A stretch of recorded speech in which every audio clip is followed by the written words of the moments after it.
Hey everyone, Richard here. Just wanted to give a quick update on some projects and give you a little reading snippet of my upcoming book, The Price of Honor. So this is set in the Dragon Riders of Oz world, and it's a prequel about 200 years or so before the events of the main storyline. It's a one-off. It's just going to be a single book, not a series. I'm just going to do some, one-off stories like this that will be essentially prequels, if you will, but they'll just be one-off stories that will tell a whole contained story within one book versus, long-spanning series.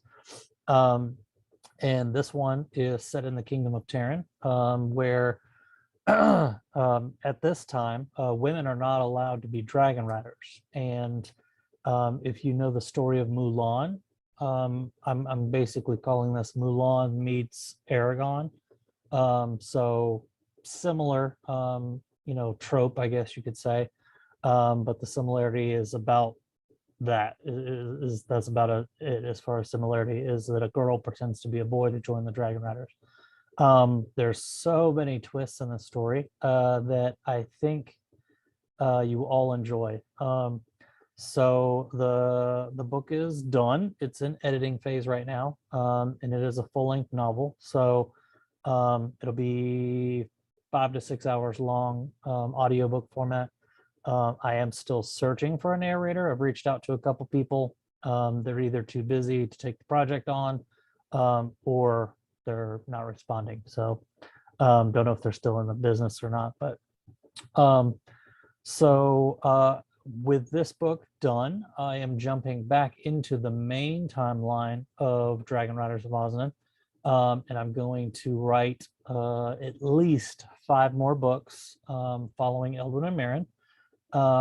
And some of the things that I left not necessarily unresolved, but just kind of hanging in there at the end of the series, like the person who's responsible for the dragon bone flutes, as well as some things that kind of got some ideas for that were not in the, existing in the series already, some plot things that will be happening. The title for book 11 is going to be The Song of Bones. So I'm sure you can kind of gather what that title means. And after those 5 books, I think I'm going to jump over to Galactic Mercenaries and write another 3 books for that series. We'll see. I mean, my plans can kind of change depending on, the creative whim. So there is a friend of mine who runs a publishing company. She wants to publish a series of mine, and she's open to any ideas I have. So I'm also going to try to fit that in this year. I have a vague idea for that. It's really just a title and a vibe more than anything.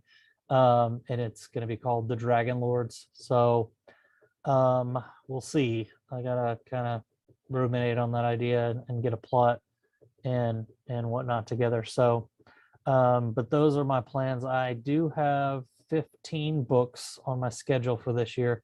Whether or not I will be able to write them all,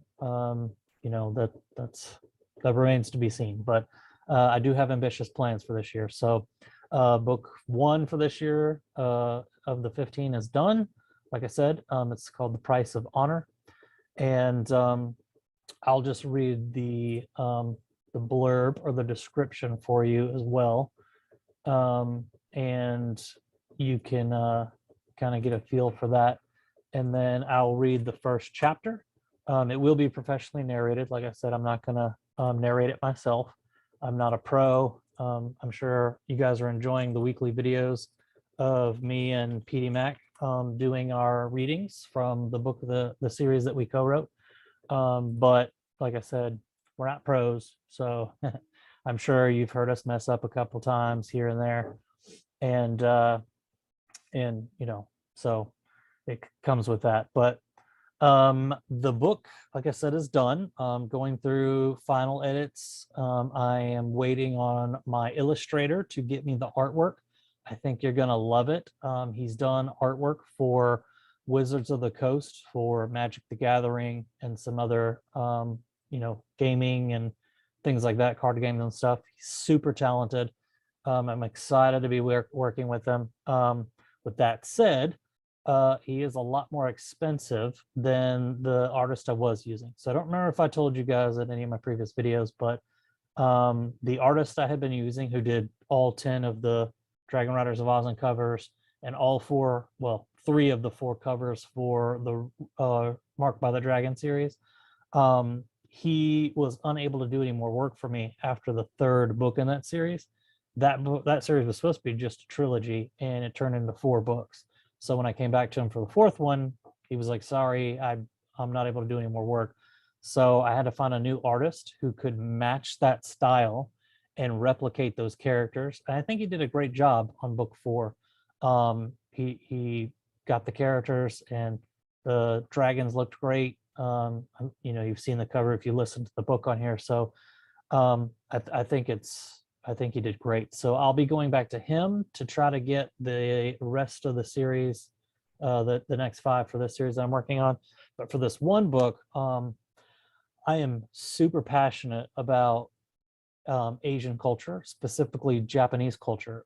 As a baby, I lived in Japan, and I don't really remember anything about living there, but I think that time there maybe ingrained, into my memories. But I love Asian culture, and if you have listened to the series, you can probably tell that by the Taiwanese culture in that book, which is modeled after Japan. And so this book is set in that series, in that kingdom, and it is before the kingdom was, I guess, at the time of this book that I just wrote, it's an empire. Terran is an empire. They have an emperor. The Dragon Rider School in Terran is part of the schooling, as far as like Osnan and the school in the mountains with the Viking culture. They're all connected still. They're connected, but at this point in time, the Terranese empire kind of rules that school. They dictate, if they're in the army or not, and everything. So it's very different than the current timeline. And I wanted to just explore that kingdom a little bit and kind of show you, some world building, how things changed, and things like that. And I love the story of Mulan, even though, it's not from Japan, it's from China, but it is Asian culture. And like I said, I love Asian culture. So I obviously did a lot of reading and research on Japanese culture and things. And if you didn't know, in the main series, the creature in book 9 is a Japanese demon of sorts. So yeah, I think my love for that culture shines through. So I'll just read the description for the book that's coming, and then I will read the first chapter. First chapter is polished, so no more changes to that. So it is what I read will be in the book. Here's the blurb. Some rules are meant to be broken. Leilani has always known that being a woman means that she will never be a dragon rider, but when a messenger shows up demanding all dragon riders must prepare for war, Leilani knows that her father's crippling illness will get him killed. She must choose between 2 paths: let him go and die, or put on his armor and go in his place. Disguising herself as a boy, she joins the dragon riders and finds herself facing danger at every turn. With her father's dragon, the only friend she can trust, Leilani must learn to be a warrior and fight to save her homeland, if she can keep her secret that long. So I hope that excites you, because this is, of every book I've written over 30 at this point, this is my favorite book that I've done, hands down. And I think it's because I got to explore the Asian culture within the world I created. So I love this book. So with that said, chapter 1. Leilani walked barefoot across the sand, watching the waves crash upon the shore. She loved the sound the water made. It was soothing, peaceful. Grit gathered between her toes, but she didn't mind. It wasn't often that she could go without shoes, and she enjoyed the moment of freedom. Ahead, a jagged rock formation protruded up from the smooth sand, revealing a sea cave. The waves lapped at its base, feeding a small pool. Leilani paused to look at the water, judging the level of the tide. It was low, which was what she had hoped for. The sky was clear, and the sun shone brightly on the water's surface. It was a beautiful day for a ride. Leilani stepped through the pool and looked into the dark entrance of the cave that was carved into the rock. She didn't know long it had existed on the island, but she knew Dago was glad it did. He'd called it home for as long as she'd been alive. She entered the cave and picked up a loose stone from the floor, then tapped it against the wall. The sound echoed into the darkness until it eventually faded. She waited for a moment, then repeated the tapping. Dago stirred in the darkness. She could hear his wings stretching and the scrape of his talons on the stone floor as he approached. "You're late." His words resonated within her mind. "Sorry," she replied. "I had to finish my chores first." Dago was her father's dragon, but she spent the most time with him. Her father's arthritis had debilitated him, and since he could no longer ride, she took it upon herself to ensure the dragon left his cave each day. "Completing your duties is important. It teaches responsibility. That's what father always says. You would do well to take his lessons to heart. He's a wise man." "Doesn't your name mean wise?" Dago chortled. "It means enlightenment, but close enough." They walked side by side, away from the cave and onto the beach. Dago's massive claws left deep impressions in the sand, and they quickly filled with water. His scales were a vibrant cobalt hue, and when the light hit them at just the right angle, they seemed to glow with fluorescent rainbows. She hadn't seen many dragons in her short lifespan, but she believed he was the most regal of them all. Leilani often dreamed of becoming a dragon guard, but it was forbidden to her. It wasn't her father that forbade her, but the law of the land. Only men could bond with dragons. She didn't think it was fair, but as long as she had Dago's companionship, she was happy. While dragons could only bond with one person, they could communicate with any human they chose, and Leilani counted it a great honor that Dago allowed her to ride on his back, let alone speak to her. "Where should we fly today?" "I was thinking about that before you arrived, and I know just the place." Leilani waited for him to continue, but he said nothing. "Well, patience, small one. Climb on and I'll show you. It's a surprise." A grin spread across her lips as she grabbed onto his shoulder and climbed up onto his back. She sat between his shoulder blades and pressed her knees tightly against the base of his neck. "I'm ready." Dago lowered himself like a cat about to pounce, then leaped into the air. He flapped his powerful wings, lifting them steadily higher until they were soaring over the Sea of Carlisle. Leilani looked back and saw the shore growing smaller. They lived on the perched cay, just one of a few islands that were clustered together several miles from the mainland. She could see them all from her vantage point, and the view was breathtaking. Leilani turned her attention forward, tried to guess where Dago was taking her. She spotted a thick mist hanging over the water below. "What's that?" she asked. "The mists of morning. Never go there." "Why not?" "It is where the dead go to find rest." Leilani shrank back, tracing a warding symbol in the air. She wanted nothing to do with the spirits of the dead. They flew along the mist line and continued further out to sea. There was nothing but water in every direction, and it stretched as far as she could see. "I think this is the farthest I've been from home." "How does that make you feel?" Dago asked. "I'm not sure. I like seeing new places, but there's something comforting about the familiar." "You have lived your entire life on the Perch Cay, but it is only a sliver of the world. There are a great many things to see outside of the island. Your father and I used to travel all over the mainland." "What was it like?" "If we were bonded, I could show you my memories and let you experience them for yourself. Alas, words will have to do. Those days were good. We had many adventures and fought many enemies together." "My father's sword rests beside the hearth in our house." "And his armor?" "He keeps it in his room, though I doubt he could still fit into it. I think he used to be smaller back then." "He was," Dago said. "Time and food tend to make humans plump." Leilani giggled in response. They spent hours gliding over the sea, and Dago related stories of her father's days at the Tyranny school, including how the two of them had met. She knew the story of how her father had bonded with Dago, but it never grew old no matter how many times she heard it. They were heading home as he related the tale, and she listened intently despite knowing it so well. "Your father was a quiet man. He joined the school to learn the ways of war so that he could earn the money needed to take care of his parents. They suffered from the same illness that he has now, and they weren't able to harvest their crops. He was strong and stubborn, and once he was admitted as a student, he had trouble matching with a dragon." Until he found you, Leilani said. Yes, I saw past his rough exterior and knew that bonding with him would be good for both of us. He was about to be forced from the school, and I offered to bond with him.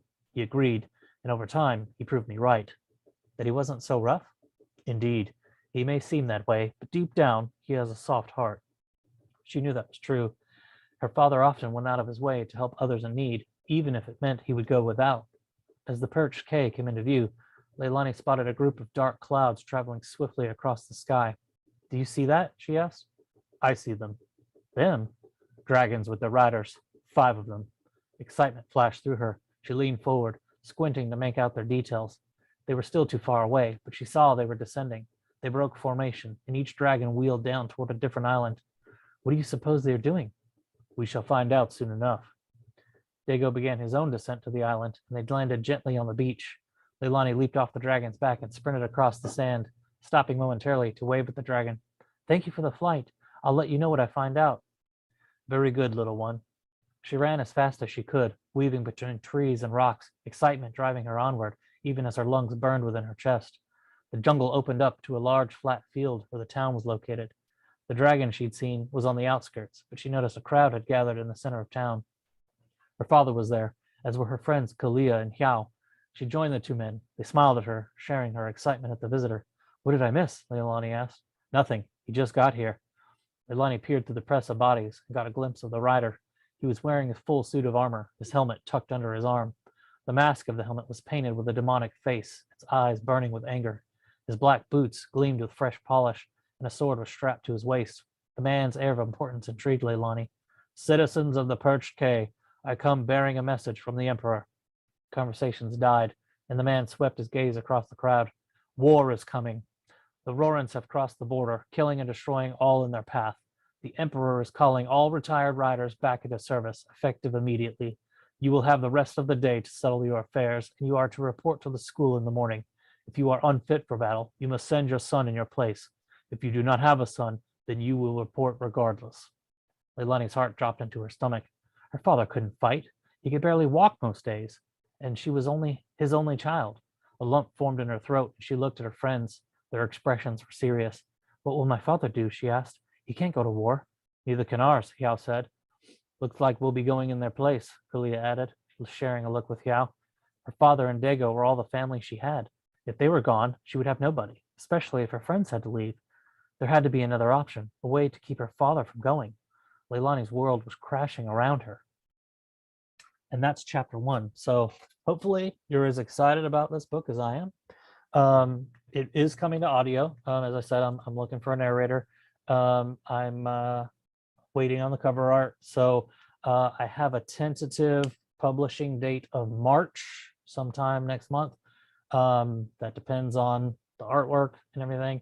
The ebook will go out first because, as you know, audio takes a little bit of time. So once the narrator is nailed down, hopefully it won't be long after that, but we'll see how it goes. So I will be doing a Kickstarter for this book. I've already, I'm covering the cost of the book production, the cover, the editing, and all that. I'm obviously I'm paying for all that. So the Kickstarter will just be to kind of help give it a little push out the door as far as print. So I will be doing a paperback and a hardback, both, assuming the Kickstarter funds. So just to be transparent, the artwork is going to be $800. That's a lot more than I normally pay for my books. But the artist is great. Like I said, this is probably the best book I've written, my favorite book that I've written, and I want the cover to just be awesome, mind-blowing. So I'm willing to pay top dollar for that, and have it eye-catching, and ideally draw people in who have not discovered my books before. So so obviously that's pretty steep for me. And then audiobooks are just as expensive. So The audiobook is looking to be, like I said, between 5 and 6 hours. So depending on the narrator that I find and what kind of rate they charge, the audiobook will cost me anywhere from $600 to $1,200. And I'm anticipating it being on the high end, 1,000 to 1,200, just because in order to get quality narrator, you got to pay more because they're not, they're using their voice and it costs a lot of money. So I am looking, and I'm hoping to release the audiobook not long after the ebook. We'll see. But like I said, I'm going to fund all that out of pocket, and the Kickstarter will be to help kind of pay that back a little bit, and hopefully the book won't be a loss. The ebook, when it launches, it will be 99 cents for a limited time before it jumps up to $3.99. So I'll be sure to let you guys know on here if you want to grab the ebook before the audio comes out. 99 cents, like I said, it'll be for about 3 weeks probably. I'll probably run that price for a couple weeks before bumping it up. So I also will, send a newsletter out. So if you're not signed up to my newsletter, and you want to know when I release new books, whether it's on YouTube or ebooks in general, go ahead and sign up on there, and you'll stay in the know. I also have a Facebook page. You can follow my author page on there. I do try to update everything equally. So obviously videos on YouTube every week.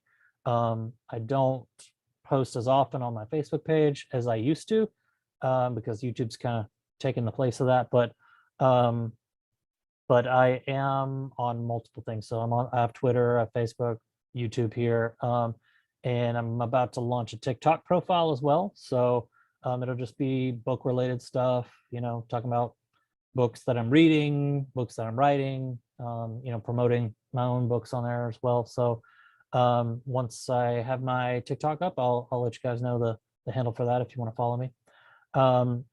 So yeah, I got a lot of plans. Like I said, 15 books. So we'll see. It's ambitious plans, but I think I will get pretty close to that. Last year I was kind of suffering from burnout, and I only put out 6 books last year, which sounds like, oh, 6, that's a lot.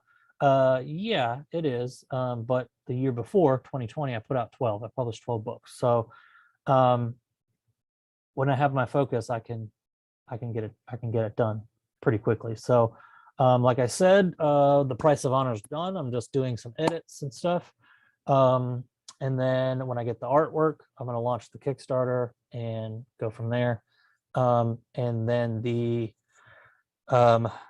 audiobook hopefully will be soon after. And then I'm jumping into, I started the first chapter of the Song of Bones the other day. So actually, when I'm done with this video, I'm going to go try to get some words down. So look forward to more Eldwin and Marin's adventures coming. I'm pretty excited to get back into their world and write those stories, and honestly excited for everything I have planned for this year. So I think that's it. So if you stayed and listened to the whole video, thank you. And you got to experience chapter 1 of my next book, and you'll see my video next week with Doug and I's author reading. So thank you guys, and see you next time.